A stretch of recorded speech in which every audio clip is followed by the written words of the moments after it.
Olá, me chamo Alessandro. E eu sou o Felipe.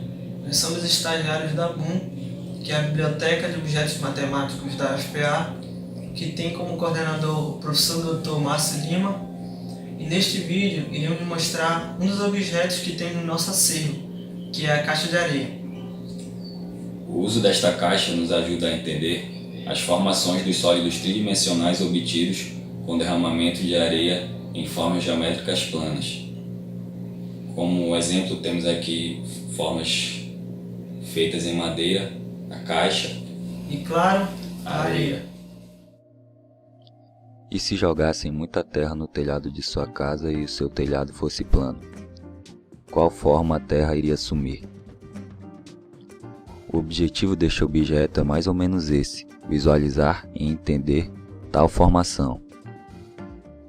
Cada figura plana acumula a areia de uma forma diferente.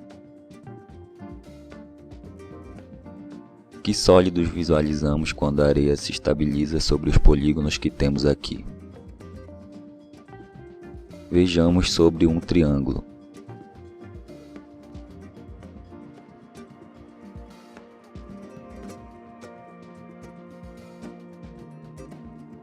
Agora sobre um quadrado.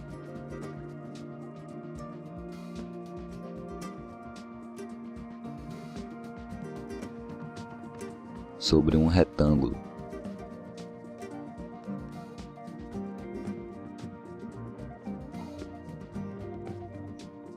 E sobre um círculo.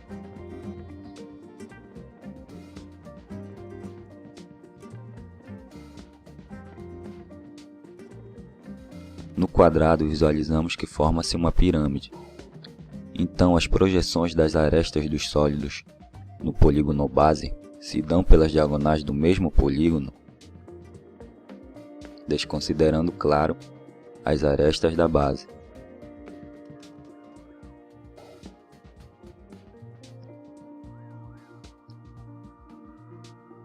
Não se dão pelas diagonais. Visualizamos como exemplo no sólido obtido usando um retângulo como base.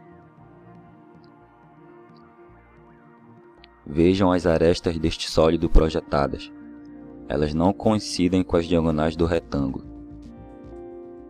Então, como se dá essa formação?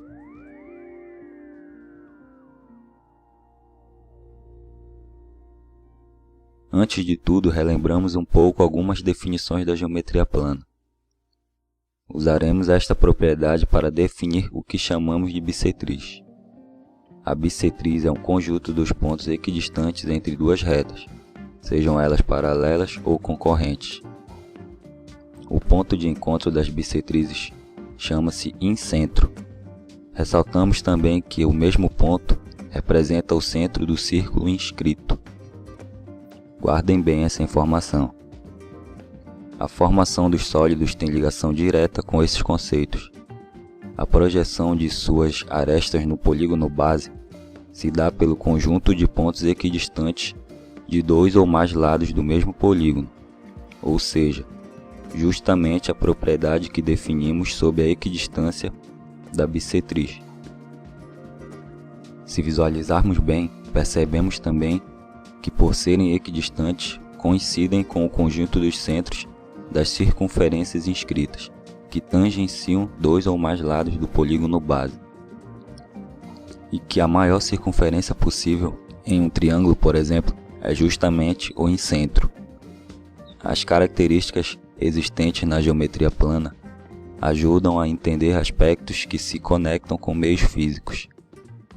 Sendo assim, a aplicação do incentro é muito importante para demonstrar como a areia se comporta com a base sendo um polígono regular ou um triângulo qualquer.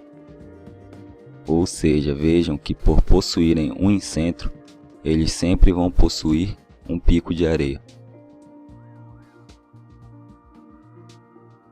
E fisicamente a areia se comporta assim pois ela se sustenta graças ao atrito estático entre seus grãos, que é consequência de propriedades físicas do material. Isso significa que o chão, neste caso a própria areia, aplica sobre o objeto uma força de atrito de sentido contrário ao da força exercida. Nesse caso, a força peso tangencial. Existe então uma força de atrito de sentido oposto ao da tendência de deslizamento, denominada força de atrito estático. A formação das faces dos sólidos depende de um coeficiente de inclinação máximo, que a areia suporta sem deslizamento. Com isso, a areia que a força do atrito não segura desce formando uma linha reta, onde no seu ponto de encontro com a base fica visível a angulação máxima suportada, e onde se encontram as arestas dos sólidos e os picos, desconsiderando as da base, são os pontos onde há mais de um ponto máximo de inclinação. Ou seja, se a força de atrito for superada, a areia pode deslizar para qualquer lado possível. Esses mesmos pontos nós projetamos no polígono base e assim observamos que coincidem com o conjunto de pontos equidistantes de dois ou mais lados do mesmo polígono. Agora fica mais fácil entender que forma a areia irá assumir quando surgir o sólido de volume máximo originado do derramamento da mesma sobre uma forma plana qualquer. Esperamos que com este vídeo vocês consigam entender e até prever a formação dos sólidos de areia e o surgimento de suas cumieiras de acordo com a forma geométrica usada como base. E esta é a caixa de areia, um dos melhores objetos do nosso acervo.